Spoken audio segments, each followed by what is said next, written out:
চলো, সকাল থেকে অনেক হয়ে গেল। খাওয়া দাওয়া তো কখন হয়ে গেছে, আমার তো 6টা সাড়ে 6টার মধ্যেই খাওয়া দাওয়া হয়ে যায়, মানে ব্রেকফাস্ট। এখন মেয়ের অঙ্ক করব।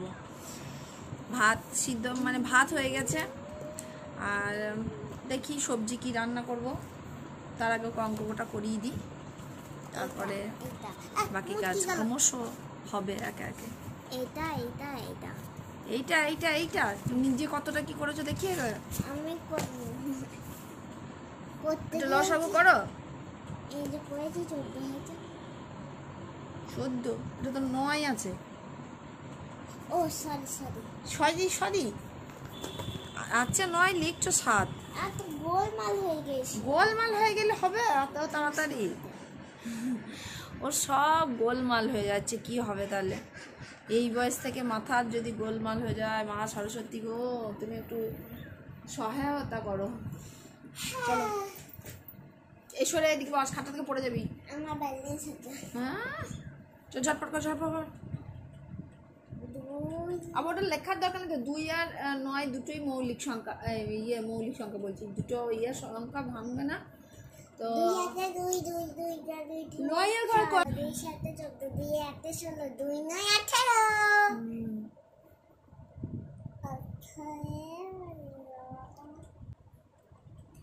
তোমরা সবাই শ্যামাজুকে আশীর্বাদ করো, ও যাতে মনোযোগ সহকারে পড়াশোনা করতে পারে, ওর সমস্ত সমস্যা। এবার কি করতে হবে জানো না তুমি? এটা করো, কি করতে হবে? কি করতে, কোন অঙ্কটা? এটা তো হ্যাঁ হ্যাঁ, তো এটা করো। এবার যোগটা কর, এখানে 18 লেখ। এখানে 18 মানে কি করে 1 হলো? এটা তো 2 আছে, তাহলে এখানে কত হবে? 2 9 18, তাহলে 9 1 9 হবে। উল্টো পাল্টা লিখছিস।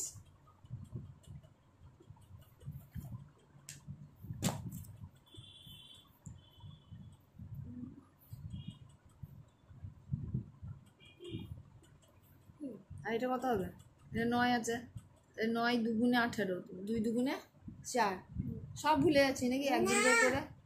চল কর। অন্য মানুষ খাবি তো, সবাই দেখো অঙ্ক করছে না, কতটা হয়ে গেছে।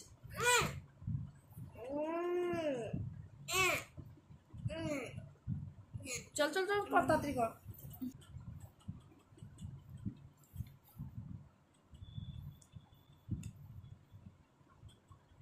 মা গো তাড়াতাড়ি কর না, হাতে স্পিড বাড়া।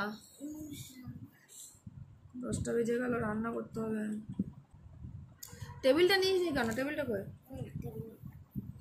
3 আগে 3 3 2 6 3 3 9 3 4 12 3 5 15।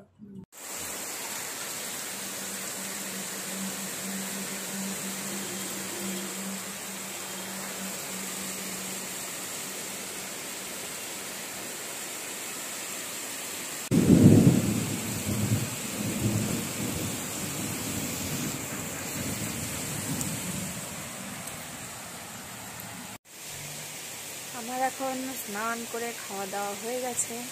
এখন বসে বসে বৃষ্টি দেখছি, দেখো কেমন মুষলধারে বৃষ্টি। বিছানা ভিজে যাচ্ছে, কিন্তু তবুও আমার ভালো লাগছে। বৃষ্টি আমার ভালো লাগে। আর যেহেতু কাল থেকে কি বিভৎস গরম, আর আমি তো ওই বোলপুরের মাঠের মধ্যে, আমি স্নান করে এখনো কিছুই করিনি, না মুখে ক্রিম মেখেছি, না কিছু করছি, ওই জন্য লাগছে। তো এত সুন্দর বৃষ্টি না, ছোটবেলা হলে খুব সুন্দর ভিজতাম, এখন তো আর ভিজতে পারছি না। বলবে কারণ মেঘ ডাকছে, শুনতে পাচ্ছ? হাঁসগুলো পালিয়ে গেছে কোথায়, গায়ে বৃষ্টির জল পড়েছে। আজকে মনটা আমার ভালো নেই, তাই কারণ মেঘ আজকে মেরেছি, আমি ওর গায়ে হাত তুলি না, তো আজকে হাত তুলে একবার যখন তুলে ফেলেছি সেটা তো আর ফিরিয়ে নেওয়া যাবে না। তো মেয়েকে মারলে সেদিন আমার আর কিচ্ছু ভালো লাগে না, প্রচণ্ড আপসেট থাকি, কারোর সঙ্গে কথা বলতে ইচ্ছা করে না, খেতে ইচ্ছা করে না, কিছুই না। তবুও আমি ওর সঙ্গে এখনও পর্যন্ত কথা বলিনি এই কারণে, কারণ কোনো একটা জায়গায় ওকে মারা বা ওকে ইয়ে করা, যদিও ও খুবই শান্ত, বাধ্য, ওকে মারধরের প্রয়োজন নাই, তবুও নিজের মেজাজ হারিয়ে ফেলেছিলাম। 1 নম্বর কথা। 2 নম্বর কথা যে ও কেন কিছুতেই রাত্রে ঘুমাতে চাইছে না, আমি বুঝতে পারছি না। হয়তো ওর শারীরিক কোনো সমস্যা হচ্ছে নাকি জানি না। তো কথায় কথায় এখন অভিমান, শুধু অভিমান করছে, শুধু চুপচাপ শুয়ে থাকছে। কি হচ্ছে, কি হয়েছে, কি দোষ করেছি বল, কিছুতেই বলছে না। কি সমস্যা হয়েছে বল, বলছে না।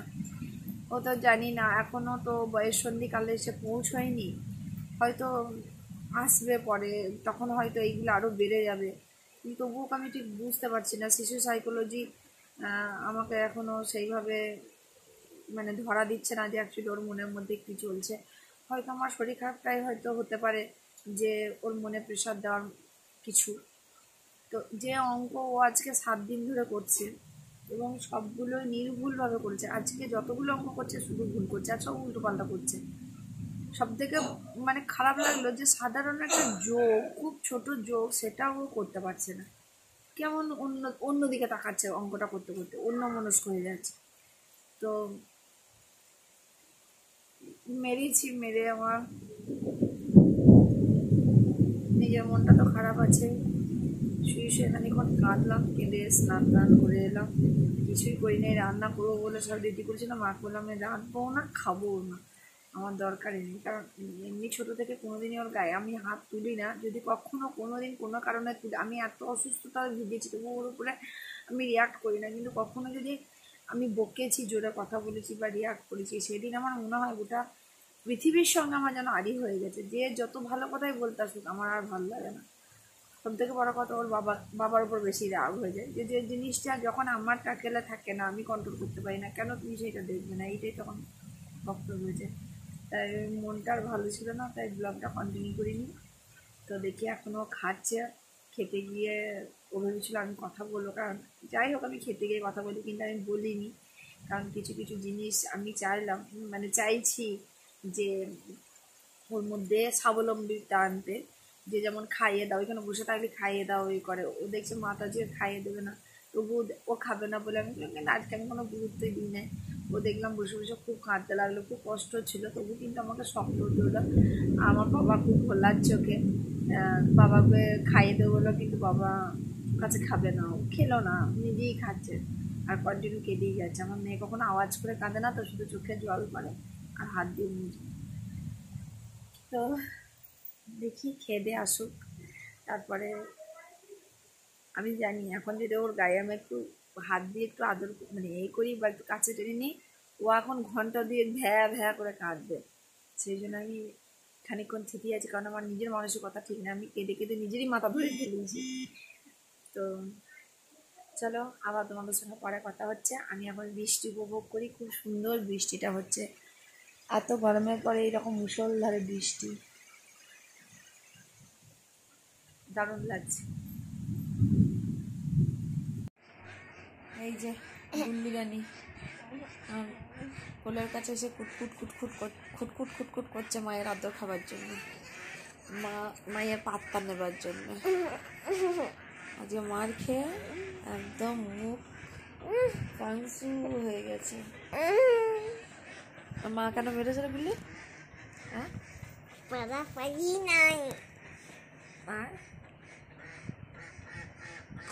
আর আর কি অন্য মনস্ক থাকি আর কি? আর মা তোকে মেরে মায়ের কি হয়?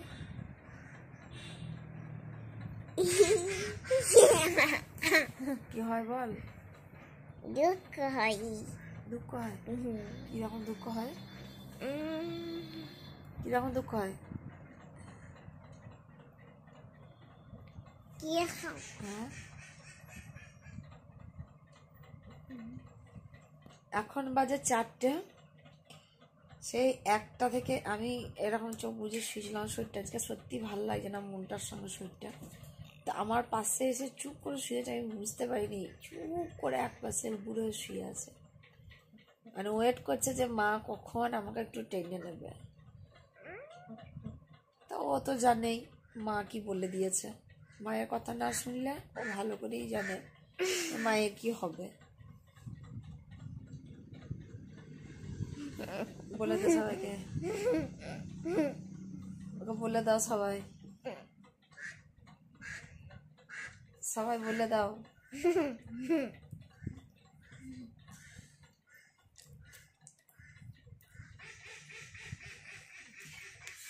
আগে যদি বকতাম দিয়ে মন খারাপ করে গিয়ে শুয়ে থাকতাম, খেতে চাইতাম না, তো তখন আমাকে গিয়ে বোঝাতো, তোমাকে কতবার বলি যে আমাকে বকো না, আমাকে মেরে, সেই যদি আমাকে বকে মেরে তোমাকেই যদি কাঁদতে হয়, হ্যাঁ কেন তুমি আমাকে বকো, কেন মারো?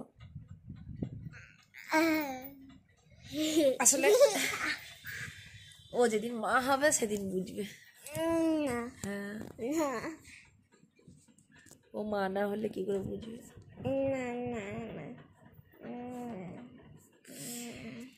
তোমরা ওকে বলে দাও, দেখেছ কিরা খালি কুতকুত কুতকুত করে আসছে, গায়ে পা তুলছে আর রাত্রক্ষণ।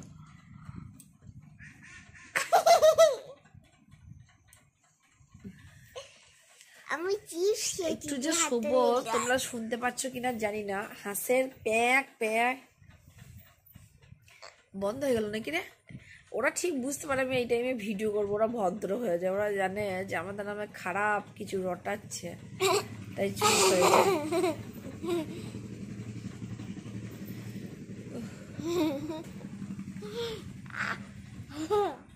একটা কথা শোনো না, না শুনি না।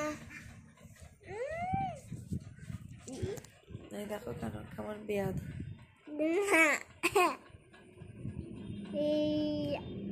আমি বেশি মোটা হয়ে গিয়েছি। হ্যাঁ দারুণ মোটা।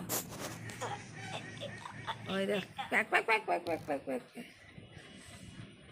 তো চলো সবাই ভালো থাকো, সুস্থ থাকো আর আনন্দ থাকো।